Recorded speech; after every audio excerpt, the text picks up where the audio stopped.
Guys, what's up? It's Zach back here again today for Down South Racing, and today I want to talk to you all about something that obviously gets discussed a lot in the Mustang world, and that is which Coyote motor is the best. And when I say which is the best, I mean Generation 1, Generation 2, or Generation 3. We'll call them Gen 1, Gen 2, and Gen 3 from here on out, just to shorten it. But Gen 1 was from 2011 to 2014. It's when Ford first reintroduced the 5.0, now known as the Coyote. So Ford was definitely lagging behind in terms of the horsepower wars, in terms of their GT at least. Their Shelby Mustang still, had plenty of power, more power than the competition at the time at least. But their base model GT just couldn't compete. Chevy had just reintroduced the Camaro, and it came with the LS3, had 426 horsepower at the time. So Ford countered by, an awesome dual overhead cam, 5-liter motor, rev to 7,000 right out of the factory, made really good power, pretty good torque to be a 5-liter dual overhead cam. And just bluntly, the Mustang then became the quickest muscle / sports car, I guess. And so then, updates. So it started with 412 horsepower, and then came the Boss 302, bumped it up to 444, but that's not a Coyote. Technically, that is a Roadrunner engine. Had some forged internals and a different intake manifold, a little bit different tune and exhaust, so bumped it up to 444, but a loss of 10 pound-feet of torque down to 380. Then they Ford themselves for 13 and 14 model year refresh, the last of the S197s, they bumped it up to 420. Still had 390 pound-feet of torque, but and then the Gen 2 motor comes along in 2015 with the S550 like I have here today. I have a 2017. Obviously, it came out in 2015, and there were no changes to the engine or transmission in 15 through 17. So bumped it up to 435 horse and 400 pound-feet of torque. So, pretty strong, but the S550 definitely had a little bit of a weight gain due to the IRS and some, added safety features, which is good. The S550 is definitely a better handling platform, but as for the purists who, Mustangs are known for drag racing, it hurt a little bit. So the extra 15 horsepower was compensated by another about 100 to 150 pounds, therefore making the S550 just a little bit slower stock for stock than an S197 car. The S550 cars, in terms of magazine tests, obviously, there have been better times, been worse times, but they run about 12.8 with the performance pack with the 373 gears, versus the 2013 and 14 Mustangs ran about 12.7. So, at least a tenth slower. But like I said, just really due to the fact that they have a little bit more weight. The independent rear, is to blame a little bit because you get a little bit more wheel hop, and, obviously a live axle is better for drag racing, just, it's a known fact. But, just basically due to the wheel hop of the IRS just slowing down a little bit. But the Gen 2 motor, obviously did make a little bit more power. So, it was a trade-off. But, again, a much better handling, much more refined, sports car now the S550 is. So now comes along the Gen 3.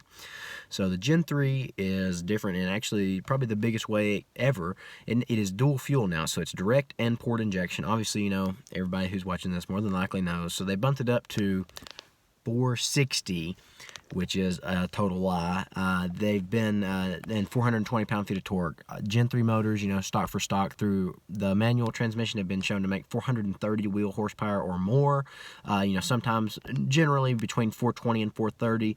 And the autos have been shown to make, the 10-speed auto now has been shown to make between 410 and 420 on a, pretty consistent basis. So, that's just crazy that, Ford is saying that it's 460, but there is a reason. The GT350, which, you jump back a couple years, came out in 2016. It had a few 2015 models, but a 5.2-liter engine, so a little bit, bored out Coyote, but it's a flat plane crank, so they call that motor the Voodoo, and that made 526. So the 460 of the 2018 and up Gen 3 Coyote, they didn't want to, overshadow the GT350, I guess, didn't want to completely cross over customer bases, because GT350s make in the 460 to 470 wheel horsepower range, and you can see that they are rated at 526, which is pretty accurate, in terms of drivetrain loss. And so then you take 430 and you do about the same drivetrain loss, and you get somewhere in the 480 to 490 range. So, if you did a little bit higher correction factor, would be nearing in on the 500 horsepower mark.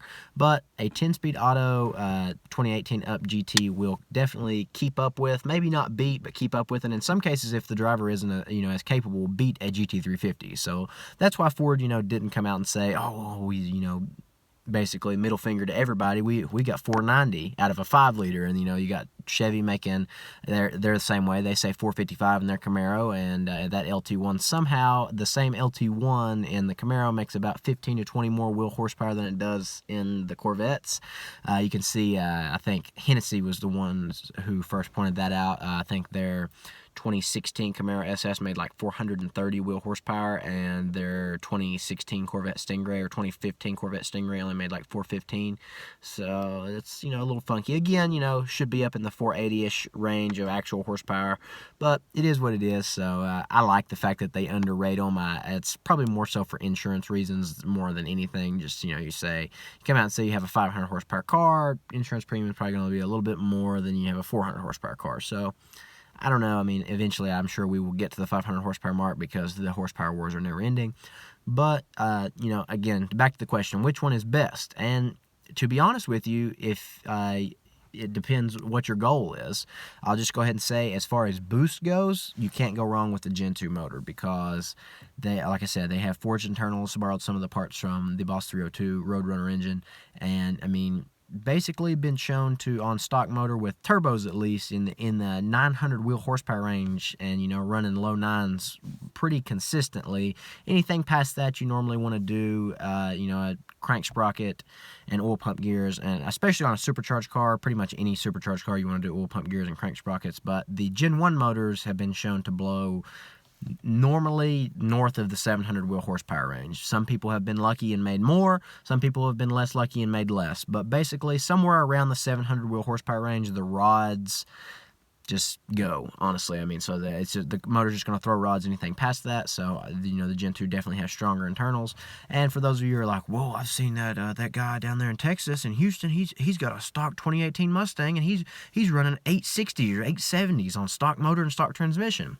Yeah, one car, but that I don't think the Gen 3 is bad by any means. I just think it is maybe not as proven as the Gen 2, but in Ford's case, to their credit, Gen 2 is just an improvement over Gen 1. Gen 3 is, for the most part, a new motor. It's the same block, basically, with a little bit different cylinder wall coating, basically, and I that's my personal guess as to why a lot of them are messing up. I think it's just inconsistency in the production, basically. But you got the new manifold that helps a lot. A little bit different cams, but I mean the direct injection I don't think is hurting it at all. It's just a little bit inconsistent in the production. So that's just my opinion. You might have a different opinion, and that's okay.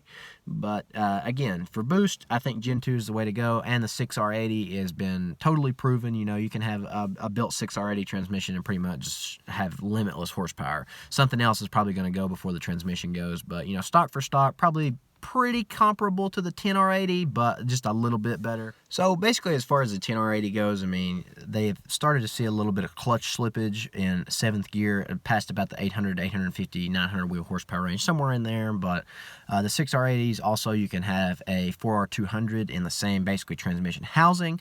Basically, what that does is it deletes, I believe, 4th and 5th gears. So you basically have 1, 2, and 3 different gear ratios, obviously, but then you have an overdrive 6th gear, so you can still get similar fuel mileage.